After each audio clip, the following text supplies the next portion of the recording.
চিৎকার করো না প্লিজ, পাশের রুমে কিন্তু দীপা ম্যাম আছে, আসলে কিন্তু খুব বকবে।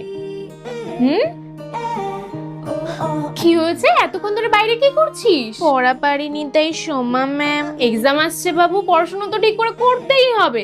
ঠিক আছে, তুই এখন রুমে যা, আমি ম্যামকে বলে দিচ্ছি। কি ব্যাপার শিখা, তুমি হেড ডাউন করে বসে আছো কেন? ম্যাম মাথা ব্যথা করছে। ও ওকে, তাহলে চলো তুমি আমার সাথে একটু টিচার্স রুমে চলো, আমি বাম লাগিয়ে দেবো, দেখবে একদম ঠিক হয়ে গেছে। চল, হাতে কিন্তু এখনো অনেক টাইম আছে, সবাই আগে ভালো করে কোশ্চেনটা পড়ো, দেন অ্যান্সার লিখবে, তাড়াহুড়োর কিচ্ছু নেই। ওকে? না আজকে কাউকে বই বার করতে হবে না, রোজই তো পড়াশোনা হয়, আজকে নয় একটা গল্প হোক।